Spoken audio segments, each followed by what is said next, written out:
Mahirap lamang ang pamilya ni April. 4 silang magkakapatid at siyang panganay. Construction worker ang tatay niya at ang nanay naman niya ay may extra lamang sa paglalabada. Nay, wala naman akong pasok bukas.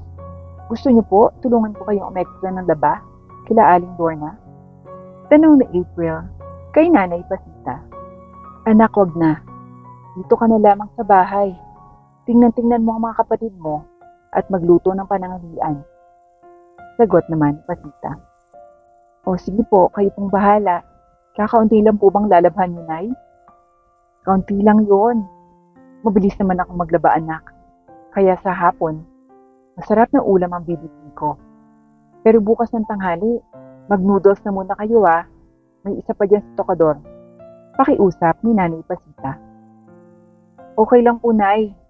Maigi nga po at may sabaw, ulam namin. Pumasok na rin ang eskwelahan si April pagkatapos nilang mag-usap ng kanyang nanay. Hoy April, bakit ganyan ang uniforme mo? Gusot-gusot, naninilaw pa sa kalumaan. Natatawang sabi ng mga kaklase niya. Wala naman kasi kaming plancha, tsaka pambili ng bagong uniforme. Sagot lamang ni April sa kanyang mga kaklase. Sanay na naman si April na binubuli siya, kaya parang wala na lang sa kanyang mga yun. Ang hirap nyo naman. Sigurado, tuyo at tayo ng baon mo yan. Mauna na akong pumasok sa inyo. Sagot lamang sa kanila ni April. Matalinong bata si April, kahit siya din ang valedictorian sa elementary. Congrats anak, nagsumikap ka pa din kahit hirap lang tayo. Oo naman po, Nay. Balang araw, magkakaroon din po tayo ng mga bagay na wala tayo ngayon. Determinadong sabi ni April. Dumaan lang din ang mga kaklase sa harapan niya at tiningnan lamang siya mula ulo hanggang paa. Grabe naman ang mga kaklase mo, anak. Ganyan ba talaga sila? Opo, Nay. Nasanay na ako. Kaysa naman po patulan ko. Sagot ni April. Mabuti nga, anak. Huwag ka nang makapagsabayan sa mga ugali nila.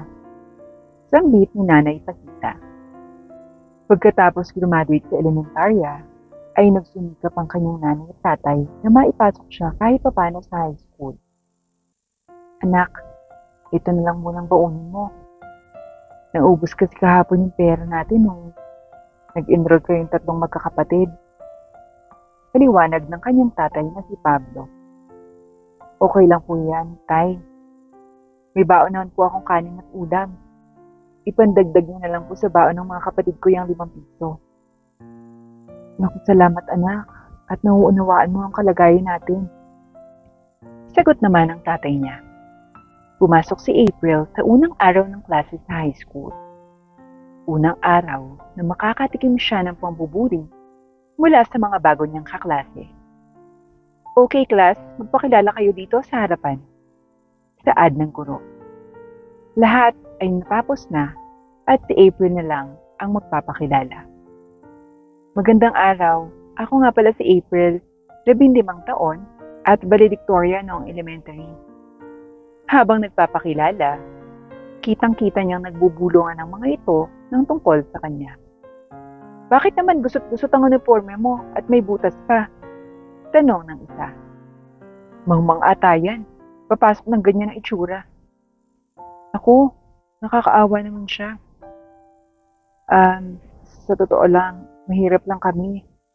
Kaya lahat ng nakikita nyo, lahat yan katotohanan. Pasensya na kayo. Sagot lamang ni April. May ilan na namang nakisimpatya sa kanya at karamihan ay pinulaan at nakibuli sa kanya.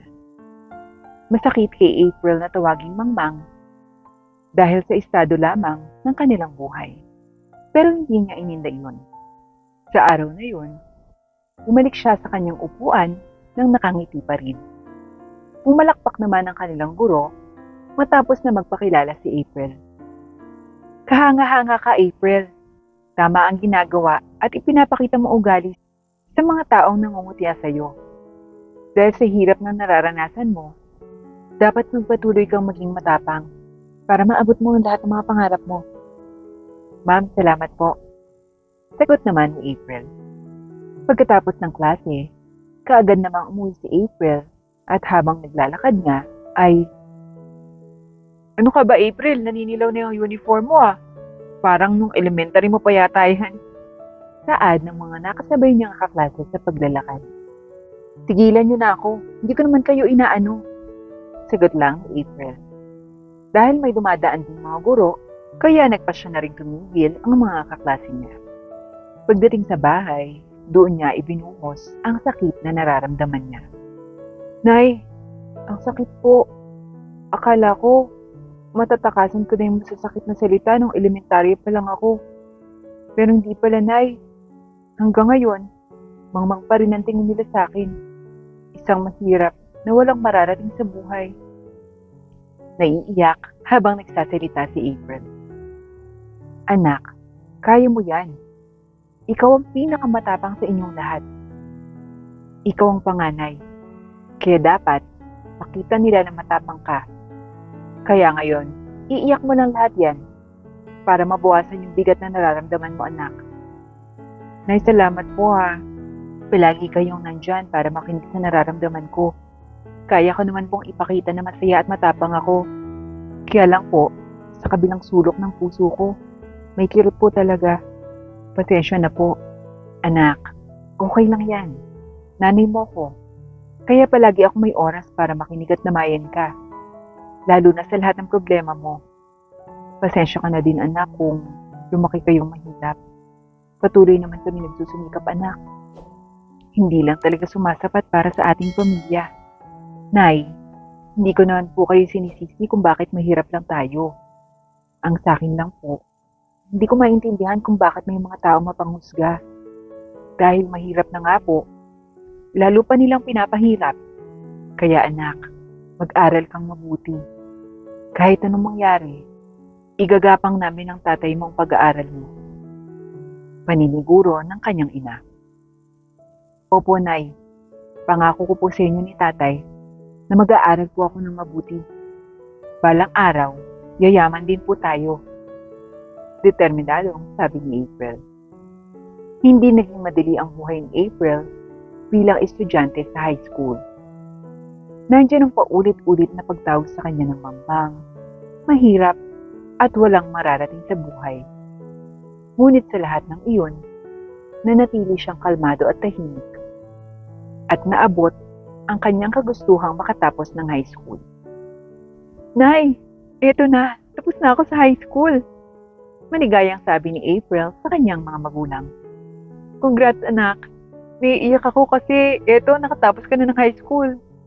Masayang-masayang sabi ng kanyang nanay. Nay, alam ko pong di natin kayang magpatuloy po ako sa kolehiyo. Kaya nag-apply na po ako dyan sa factory ng mga sabon. Anak, pasensya ka na ha. Nay, wala po kayong dapat ipaghingi ng pasensya. Okay lang po ako. Ako na pong bahala sa diskarte, Nay. Sisiguraduhin ko pong magiging maayos ang lahat. Nangako si April sa kanyang mga magulang, kaya't pinanghawakan din niya ang mga ito. Pagkatapos ng graduation nila ng high school, agad namang pumasok si April sa factory ng sabon bilang production staff. Good morning sa inyong lahat na mga bagong empleyado. Ituturo ko muna sa inyo lahat ng gagawin nyo. Saad ng isang staff ng sabon. Yes, ma'am. Kaagad na nilagay sa kani-kanilang posisyon ng mga bagong kasama niya at siya ay na-assign sa pagre-repack ng sabon. Doon ay natutunan niya kaagad ito ng mabilis. Aba, unang araw mo pa lang pero napakabilis mo mag-repack ha. Nakakatuwa ka naman. Saad ng staff. Salamat po, ma'am. Sige, keep up the good work. Lumipas pa ang ilang araw at buwan, na-master na kaagad ni Lily ang mga trabaho nito sa factory at mabilis siyang napansin ng may-ari at CEO ng kumpanya na si Lily. Matandang dalaga si Lily at walang malapit na pamilya kahit mag-isa lamang ito sa buhay. Isang araw, pinatawag ng CEO ni si Lily si April sa kanyang opisina. Ma'am, good morning po. Pinatawag niyo daw po ako? Yes, April. Please, have a seat. May mahalaga akong pakay kaya't ipinatawag kita, April. Maaring hindi mo pa alam, pero matanda na ako at wala akong pamilya dito. At nais ko sanang ikaw ang mamahala nitong kumpanya. Ikaw ang napipisil kong mamahala at magpalago dito dahil sa ilang taon mong pagtatrabaho dito. Nakita ko ang determinasyon at dedikasyon, pati ang puso mo sa trabaho. Kaya't ikaw ang napili kong magmana at magpalago nito.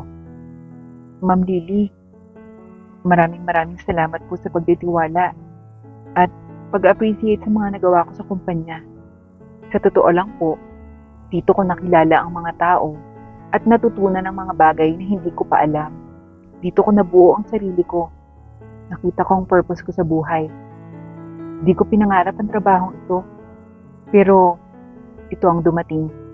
Kaya laking pasasalamat ko po nang matanggap ako dito. Ngayon, kung ino-offer niyo po sa akin ang posisyon, sino naman po ako para tanggihan ito? Sagot ni April. Mabuti naman kung tatanggapin mo. Huwag kang mag-alala. Sa lalong madaling panahon, ipapaayos ko na lahat ng mga dokumento para maipalipat ito sa pangalan mo at may appoint na kita bilang CEO. Hinihiling ko lang na sana palaguin at pag-ingatan mo ang ating kumpanya. Nakakaasa po kayo, ma'am. Hindi ko po sasayangin ang lahat ng tiwala niyo sa akin. Kung ganun, congratulations, April. Huwag kakalimutang lumingon sa pinanggalingan, ha?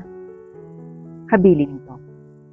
Halos umapaw ang kaligayahang nararamdaman ni April ng mga oras niyon.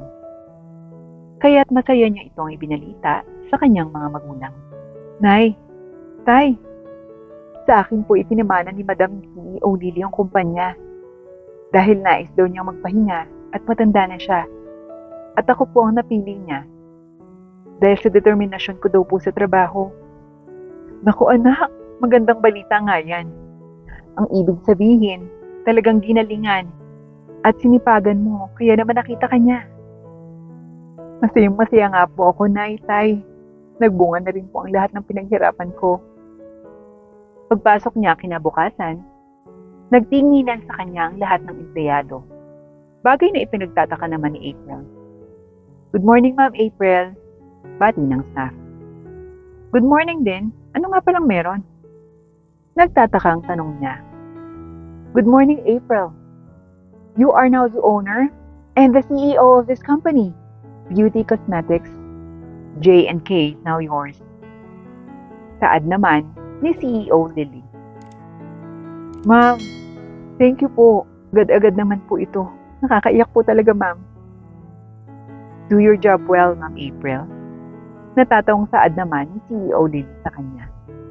Pagkatapos ng pag-appoint sa kanya, ay talagang ipinakita ni April ang galing at determinasyon sa kanyang trabaho. Ilang buwan pa lamang, ay nakapag-expand na agad sila ng business at maraming investors ang nahikayat na mag-invest sa kanilang kumpanya. Nakabili na rin siya ng sariling bahay at lupa para sa kanyang mga magulang. Nay, Tay, magpaalam na po kayo sa bahay natin. Lilipat na po tayo ngayon sa bago nating bahay. Anak, maraming salamat. Hindi mo binigo ang pinangako mo sa amin. Habang papaalisin sila sa kanilang lumang bahay, ay dumaan ang mga dating niyang kaklase ng high school. April, asensado ka na. Congrats! Saad ng mga ito. Salamat, naikling sagot niya. Pansensya ka na kung noon, minamaliit ka namin at binubuli. Ngayon, tingnan mo, kami naman ang walang maayos na trabaho. Hayaan niyo na. Nakalimutan ko na nga yung mga yon. Matagal na yon kaya kalimutan niyo na. Salamat naman at napatawad mo kami. Sana matulungan mo kaming makahanap ng trabaho. Kakapalan na namin yung mukha namin kasi kailangan talaga namin magkaroon ng trabaho. Wala namang problema. Magpasa lang kayo ng resume sa factory ko at ako nang bahala. Masarap sa pakiramdam na magpatawad at tanggapin ng mga taong noon yung nag-aalipusta sa atin. Mas masarap sa pagtulog na wala tayong iniisip na taong nasaktan o sinaktan natin. Saad niya sa mga ito. Salamat talaga, April. Simula noon, mas marami pa akong humanga sa kanya. Hindi lamang sa taglay niyang kahusayan, kundi ang kabaitan sa mga taong nakapaligid sa kanya.